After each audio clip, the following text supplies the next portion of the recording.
फवारणी यंत्र व गांडूळ खत किट वाटप। डोंगरपाड्यात किचन गार्डन उपक्रमाचा शुभारंभ।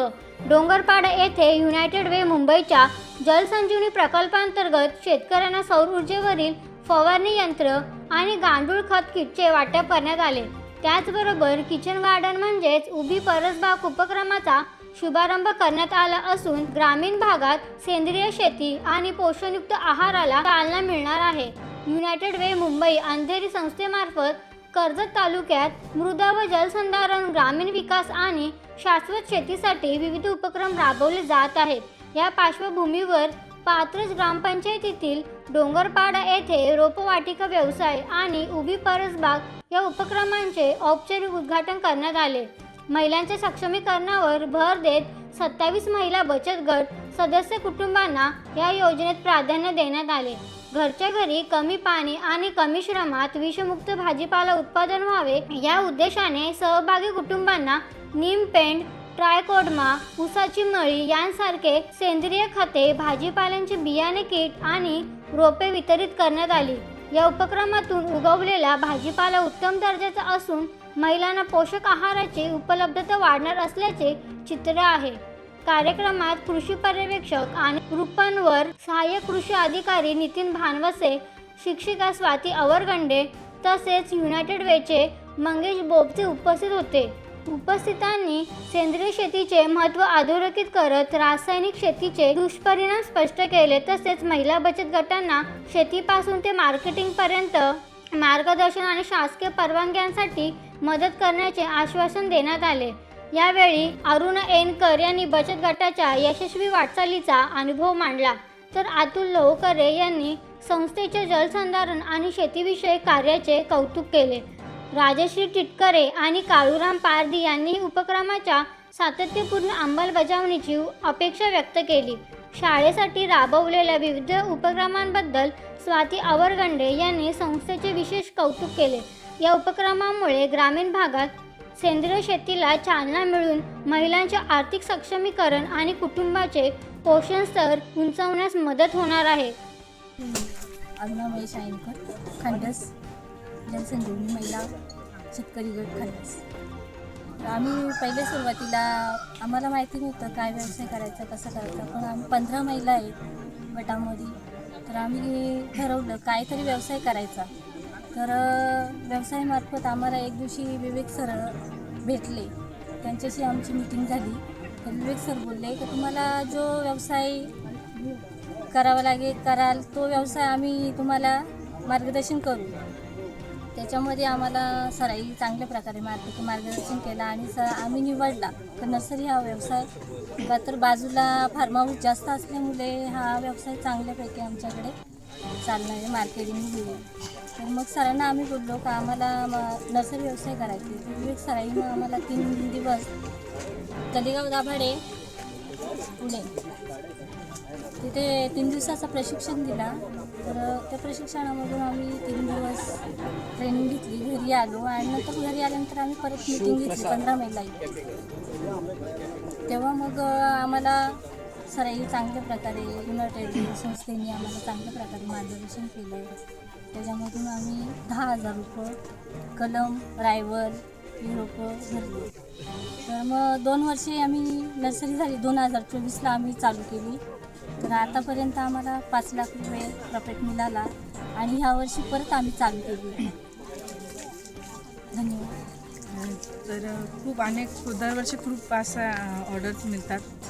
जवळजवळ आम्हाला पुणे, औरंगाबाद, परत खूप सारख्या ठिकाणी असे ऑर्डर जातात आमच्या लोकांच्या। आणि तसेच प्रत्येक महिला गांडूळ खत देखील घरी तयार करते, प्युअर शेणापासून तयार करते। तर ते गांडूळ खत देखील आमचं दरवर्षीप्रमाणे विक्री होते त्याची। त्यामुळे असं दरवर्षी आम्ही खूप असं सुरुवातच केलेली। यावर्षी देखील आम्ही रोपांची लागवड करण्यास सुरुवात केली आहे। युनायटेड वे मुंबई अंतर्गत जलसंजीवनी प्रोजेक्ट कार्यान्वित आहे। त्याच्यानंतर CSR सामाजिक उपक्रम जे सामाजिक बांधिलकी आहे एंटिटी ग्लोबल तर्फे आर्थिक सहाय्य आहे। त्याच्या अंतर्गत आपण महिला बचत गट, स्पेशली आदिवासी महिला बचत गट आहे, त्याच्यामार्फत आपण नर्सरी प्रकल्प सुरू करत आहोत।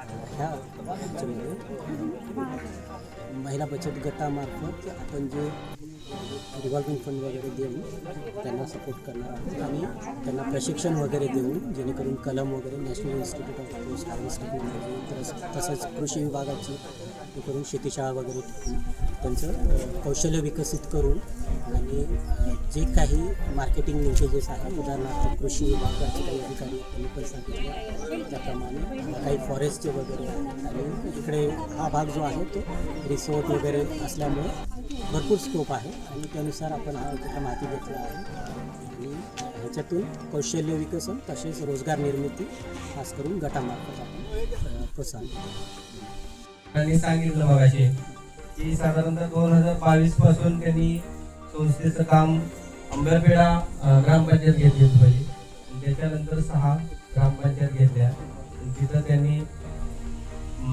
शेतीमध्ये शिक्षणामध्ये आणि शेतकऱ्यांचा सर्वांगीण विकास कसा होईल याच्यासाठी चांगल्या प्रकारे काम केलेलं आहे.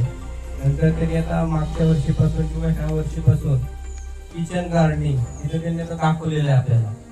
हा एक स्तुत्य उपक्रम आहे. त्यांनी सांगितले की मध्ये त्यांनी ज्या वेळेला महिलांचे आणि इथल्या लोकांचे नमुने घेतले त्यावेळेला रक्तामधील HB जो आवश्यक असतो आपल्याला तो कमी झाला. तो गोळ्या न वापरता आपल्याला आपल्या खाण्यामधून चांगल्या खाण्यामधून आणि सेंद्रिय म्हणजे रासायनिक खत न वापरता सेंद्रिय खत वापरून आपण जास्तीत जास्त प्रमाणात आपल्या शरीराची काळजी कशी घेऊ शकतो. आज आपण बघतोय साधारणतः माणसाचं सरासरी आयुष्यमान जे होते 50 वर्षापूर्वी 60 वर्षापूर्वी 100 वर्ष 90 वर्ष आता ते आयुर्मान 55-60 वर्षावर आलेला आहे. हा सगळ्यात जास्त जो इफेक्ट आहे तो जो आपण शेतामध्ये जे वापरतो रासायनिक खत म्हणजे कोणतं खत? युरिया वापरतो आपण, सुफला वापरतो आपण. हे जे खत आहे ते फॅक्टरीमध्ये तयार केलं जातं. त्याच्यामध्ये विविध रसायनं वापरली जातात. त्या रसायनांमुळे हे सगळं आपल्याला व्याधी चालू झालेली आहे. आता सध्या 30-35 युहन मध्ये शास्त्रज्ञांनी हे केलं होतं की आईच्या दुधामध्ये सुद्धा रासायनिक खताचे अंश सापडले आहेत. एवढ्या भरपूर प्रमाणामध्ये रासायनिक खताचा आपण वापर आपल्याकडे थोडा कमी प्रमाणात होतो, पण पश्चिम महाराष्ट्र असेल विदर्भ असेल याच्यामध्ये रासायनिक खताचा सगळ्यात जास्त वापर होतो. आता तुम्हाला माहित असेल आपण मुंगी निघाली किंवा शेतामध्ये जास्त कीड निघाले की फोरेट वापरायचं सुरू आता बंद झालं ते. तर फोरेटचा एवढा खराब परिणाम होतो की ते फोरेट आपल्या जमिनीमध्ये कमीत कमी 50 ते 55 वर्ष आहे असं त्याचा अंश राहतो आणि तो नंतर आपल्या पाण्यामध्ये मिक्स होतो. ते पाणी जर आपण पिलं तर आपल्याला त्याच्यामध्ये सुद्धा भरपूर प्रमाणात व्याधी होतात. त्याच्यामुळे मी संस्थेचं प्रथम सगळ्यात अगोदर स्वागत करीन की त्यांनी गांडूळ खत प्रकल्पाबद्दल बोलायचं तर खूप बोलता येईल. 3-4 तास जातील एवढं चांगला प्रकल्प आहे तो. म्हणजे जे आपण रासायनिक खत वापरतो फक्त काय होते रासायनिक खत मध्ये कसं असतं तुम्ही जाता गोणी आणता घेता टाकता. आता काय झालंय रेडी मिक्स पाहिजे सगळ्यांना. म्हणजे काय कष्ट कमी करायचे. त्यामुळे काय करतो आपण आपल्याला आज लागलं आणि लगेच रिझल्ट पाहिजे. लगेच युरिया टाकला की दुसऱ्या दिवशी पिवळं पडलेलं पान सुद्धा 2 दिवसामध्ये हिरवंगार दिसतं. बरोबर. पण ते तसं न वापरता तेच तुम्ही जर गांडूळ खतामधून वापरलं तर गांडूळ खतामध्ये तुम्हाला अजून एक सांगायचा विषय असतो की त्याच्यामध्ये वर्मी वॉश येतो. वर्मी वॉश म्हणजे काय? गांडूळ काय करतं? गांडूळ आपल्या शेतामध्ये पण असतं, पण आपण आता रासायनिक खत जास्तीत जास्त वापरल्यामुळे आपले ते गांडूळ खत कमी झाले. गांडूळ जे शेतात होते त्यांची स्किन एकदम मऊ असते, त्याच्यामुळे त्यांना थोडं जरी रसायनांचा किंवा युरियाचा टच झाला तर ते लगेच मरतात. तर त्या गांडुळाच्या ज्या वेळेला ते काडिकाचा शेणखत खातं आणि शरीरातून त्यांच्या एक विशिष्ट प्रकारचा स्त्राव निघतो तर त्याला आपण वर्मी वॉश म्हणतो. महाराष्ट्रासह देश विदेशातल्या ताज्या घडामोडी आणि बातम्या पाहण्यासाठी गुगलवरती जाऊन www.mumbaideadline24.com या आमच्या वेबसाईटला भेट द्या. त्याचबरोबर यूट्यूबवरती जाऊन मुंबई डेडलाईन 24 हे चॅनेल सर्च करा. सबस्क्राईब हे बटन दाबा. आमच्या नवीन घडामोडी आणि ताज्या अपडेट पाहण्यासाठी बेल आयकॉनला क्लिक करा.